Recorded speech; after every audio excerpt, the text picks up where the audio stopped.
Hi guys, good morning.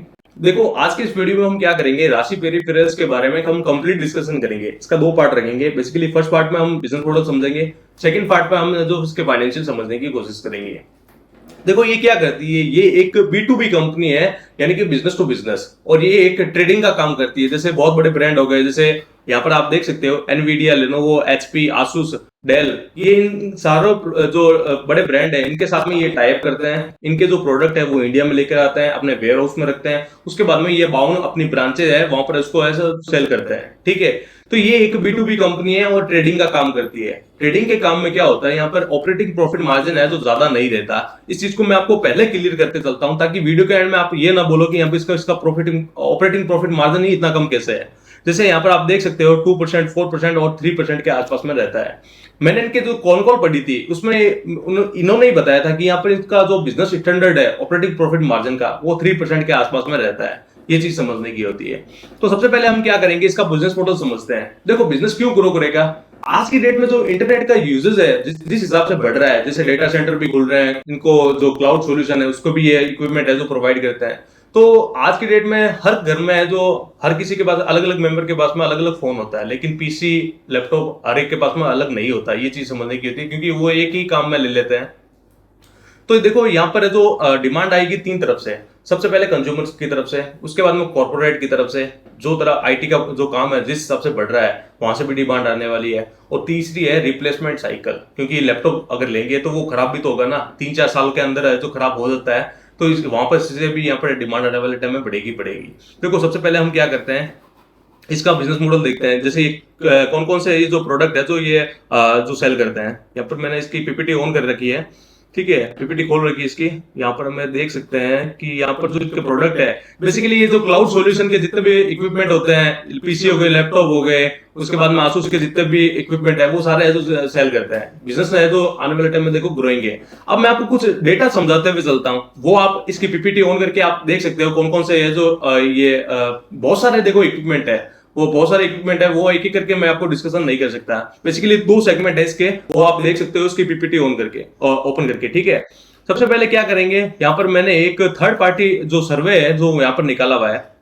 सर्वे में क्या लिखा हुआ था, देखो, 9.9% of Indian house hold on एक कंप्यूटर, जो भी है कंप्यूटर, पीसी, लैपटॉप, नोटबुक वगैरह, यानी कि 9% के आसपास में है जो हाउस होल्ड ऑन करते हैं। अब ये 2022-23 की है जो रिपोर्ट है। अब आज की डेट में अगर मानकर भी चले तो 15% के आसपास में ही होगी, इससे ज्यादा तो नहीं होना चाहिए। तो यानी कि देखो, जो डिमांड है वो बहुत ज्यादा आने वाले टाइम में बढ़ेगी, क्योंकि ये जो हर घरों में आज की डेट में जो पीसी, लैपटॉप है जो नहीं है, ये चीज समझने की है। उसके बाद में यहाँ पर एक चीज और समझने की है कि यहाँ पर जो रिप्लेसमेंट साइकिल है वो कब आने वाले टाइम में आएगी। देखो, जो लास्ट साइकिल थी वो 2020 में आई थी, कोविड के बाद में। कोविड के बाद में यहाँ पर मैसिव ग्रोथ आया था। वो आप इसके जो प्रॉफिट लॉस है वहां पर भी आप देख सकते हो। जैसे यहाँ पर 3,936 करोड़ के आसपास में सेल्स थी 2020 में, जो सडनली बढ़कर 2021 और 22 में यहाँ पर है जो ऑलमोस्ट है जो 3 गुना हो गई। इस चीज को आप समझ सकते हो कि यहाँ पर है जो 3 गुना होना, यानी कि उस समय साइकिल आई थी रिप्लेसमेंट की, इसलिए यहाँ पर है जो इतना बड़ा है जो सेल्स है जो साफ साफ नजर आया था। अब जो आने वाले टाइम में ये जो साइकिल है वापस 3 से 4 साल के अंदर आज जो आती है, क्योंकि ये जो कॉर्पोरेट है वो बेसिकली 3 साल में अपनी जो लैपटॉप है वो चेंज कर लेते हैं, और कंज्यूमर है थोड़ा लेट करते हैं, 5 साल के आसपास में है जो चेंज करते हैं। इस चीज को आप यहाँ पर देख सकते हो। जैसे मैंने चैट जीपीटी पे ही यहाँ पर है जो सर्च किया था कि ये जो कॉर्पोरेट है वो 3 से 4 साल के अंदर है जो अपना रिपर्चेज करते हैं अपने जो पीसी, लैपटॉप है। उसके बाद में जो कंज्यूमर भी यहाँ पर 4 से 5 साल के आसपास में है जो वापस है जो रिपर्चेज करते हैं, जो भी अपने लैपटॉप और पीसी है। यानी कि 2020 के बाद में वापस रिप्लेसमेंट साइकिल आने वाली है। इस चीज की कंफर्मेशन यहाँ पर इसकी कौन कौन ने भी यहाँ पर है जो उसके सीईओ ने दी थी। यहाँ पर इसको देख सकते हो, जैसे राजेश गोयनका इनके सीईओ है। यहाँ पर लिखा हुआ है कि yes, so Microsoft refresh is expected to toward the end of the year. ये जो माइक्रोसॉफ्ट का जो रिफ्रेश साइकिल, माइक्रोसॉफ्ट का जो अपडेट आ रहा है वो अक्टूबर के आसपास में आ रहा है। अक्टूबर के साथ में यहाँ पर इन्होंने ही बताया था कि अक्टूबर के साथ में यहाँ पर रिप्लेसमेंट साइकिल है जो स्टार्ट होने वाली है। इस चीज को आप यहाँ पर है जो 4 नंबर पेज है ट्रांसक्रिप्ट का, लेटेस्ट ट्रांसक्रिप्ट का, इसको आप देख सकते हो, समझ सकते हो। यानी कि देखो, सबसे पहले क्या आएगी, कॉर्पोरेट से डिमांड आएगी, उसके बाद कंज्यूमर से डिमांड आएगी, उसके बाद रिप्लेसमेंट साइकिल है जो स्टार्ट होने वाली है अक्टूबर में, जो माइक्रोसॉफ्ट के अपडेट के साथ में। यानी कि जो कंपनी में बिजनेस में टेलविंड आने वाला है, इस चीज की कंफर्मेशन यहाँ पर है जो साफ साफ नजर आ रही है।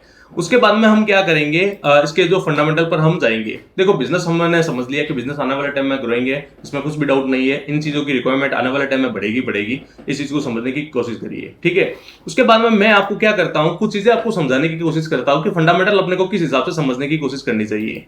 देखो ये मार्केट कैप है, ये कोई बहुत बड़ी कंपनी नहीं है, 2000 करोड़ के आसपास में मार्केट कैप है। यहाँ पर मैं आपको एक चीज समझा रहा हूँ, जैसे ये आने वाला जो जून क्वार्टर है, जून क्वार्टर के रिजल्ट आने वाले हैं, इसमें मेरे को ग्रोथ इतनी बड़ी नजर नहीं आने वाली, नहीं लग रही कि यहाँ पर इतनी बड़ी ग्रोथ आएगी। क्योंकि यहाँ पर आप देख सकते हो कि पिछला जो जून क्वार्टर था 4267 करोड़ की यहाँ पर है जो सेल्स की थी, क्योंकि यहाँ पर ऑलरेडी बेस इसका बहुत बड़ा हो चुका है। क्योंकि यहाँ पर 1500 करोड़ में, यहाँ 1500 करोड़ का यहाँ पर इसको डेटा सेंटर का ऑर्डर मिला था, इस वजह से यहाँ पर है जो सेल्स इतनी बढ़कर आई थी, आप देख सकते हो। क्योंकि जो मार्च 2024 था, यहाँ पर सेल्स थी 3000 करोड़ के आसपास में, और सडनली यहाँ पर इंक्रीज होकर 4267 करोड़ हो चुकी है। क्योंकि अब जो पिछला बेस था वो बहुत बड़ा है, इसलिए यहाँ पर जो ग्रोथ इस जून क्वार्टर में इतनी बड़ी नहीं आएगी। लेकिन जैसे ही रिप्लेसमेंट साइकिल स्टार्ट होगी, यहाँ पर है तो वापस ग्रोथ आनी स्टार्ट हो जाएगी। क्योंकि ये सारा खेल है जो वॉल्यूम का खेल है, यहाँ पर है ये खुद प्रोडक्ट नहीं बनाते, ये चीज समझने की है, ठीक है। ये चीज आपको क्लियर करते चलता हूं ताकि आप फ्यूचर का प्रेडिक्शन कर सके कि यहाँ पर जो जून क्वार्टर कैसा आएगा। देखो जब कंपनी को हम लगातार ट्रैक कर रहे हैं ना, इनके लगातार कौन कौन बढ़े, अपने को पता है कि यहाँ पर इसकी सेल्स क्यों बढ़ेगी, और अपने को पता है कि यहाँ पर अभी जो जो क्वार्टर में जो रिजल्ट आए हैं इसमें सेल्स क्यों बढ़ कर आए हैं, तो ये चीज को अपने को पूरा कॉन्फिडेंस आ जाता है कि जो आने वाले टाइम में है जो सेल्स किस हिसाब से आने वाली है, ठीक है। अब मैं आपको यही चीज कंफर्मेशन करते हुए चलता हूं। जैसे आप इस चीज को कैसे क्लियर करते करोगे, जैसे जो पिछला जो जून क्वार्टर था 2023 का, यहाँ पर 2446 करोड़ की यहाँ पर सेल्स थी, जो इसका बेस कम था, इसलिए यहाँ पर है जो 4267 करोड़ की यहाँ पर है जो सेल्स निकल कर आई थी।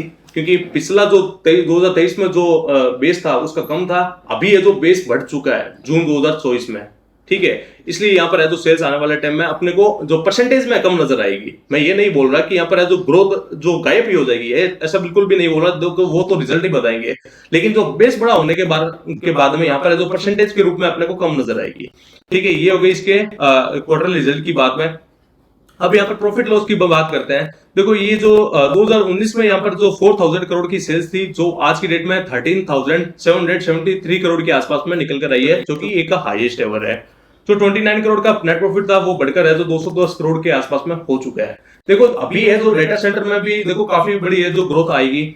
क्योंकि यहाँ पर ये कंपनी के मैनेजमेंट ने बोला था कि यहाँ पर हम छोटे छोटे डेटा सेंटर के जो ऑर्डर ले रहे हैं, बड़े ऑर्डर अभी हाल फिलहाल में नहीं आ रहे हैं। देखो कंज्यूमर भी ढीला है, हमने को पता है, कंज्यूमर कंपनियों के रिजल्ट हम देख सकते हैं। क्योंकि कंज्यूमर में जो डिमांड है जो पिछले 1 साल से गायब हो चुकी है, इसलिए यहाँ पर अब कंज्यूमर में भी अगर वापस ग्रोथ आएगी, और जब कॉर्पोरेट से भी ग्रोथ आएगी, डेटा सेंटर से भी यहाँ पर है जो आने वाले टाइम में वापस ग्रोथ नजर आएगी, तो यहाँ पर देखो वॉल्यूम का सारा खेल है। वॉल्यूम अगर बढ़ेगा तो यहाँ पर नेट प्रॉफिट तो बढ़कर ही आएंगे, ये चीज समझने की है।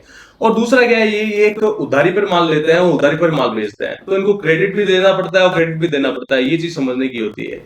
उसके बाद हम क्या करते हैं, इसके बैलेंस शीट पे चलते हैं। बैलेंस शीट में हम देख सकते हैं कि 910 करोड़ के आसपास में एक बोरोइंग है। देखो ये एक ट्रेडिंग का काम करती है, तो यहाँ पर देखो जाहिर सी बात है, पैसों की रिक्वायरमेंट रहती है, तो यहाँ पर इसको लोन लेना ही पड़ता है, ये चीज हम देख सकते हैं। तो ये जब लोन लेते हैं, तो यहाँ पर अपने इन्वेंटरी भी हम चेक कर सकते हैं कि 2000 करोड़ के आसपास में इन्वेंटरी पड़ी है, क्योंकि अपने पास में माल भी रखना जरूरी है, ठीक है। ये चीज समझने की भी होती है।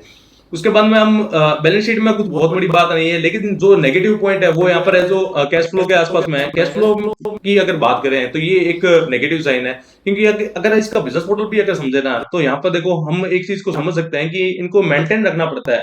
जैसे जो क्रेडिटर उनके भी दिन मेंटेन रखने पड़ते हैं, और जो पेबल जो अपने पेबल है उनको भी अपने को जो मेंटेन रखने पड़ते हैं, इस चीज को समझने की बात है।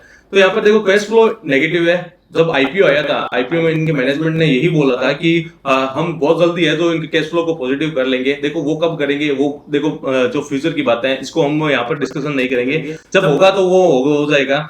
उसके बाद में अगर हम बात करें ऊपर की तरफ, तो ऊपर की तरफ अगर बात करें तो कुछ और ज्यादा समझाने लायक है नहीं। तो यही बात है कि बिजनेस हमने समझ लिया, इसके फंडामेंटल हमने देख लिए, ठीक है। बिजनेस ग्रोइंग है, फंडामेंटल में कैश फ्लो को छोड़कर मेरे को तो चीजें सारी पॉजिटिव नजर आ रही है।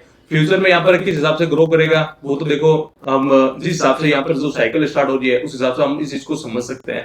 तो ये इस वीडियो में हम डिस्कशन करेंगे। देखते हैं कल वीडियो को अगर टाइम मिला तो हम एक वीडियो है जो जरूर बना के डालूंगा, ठीक है। तो थैंक यू।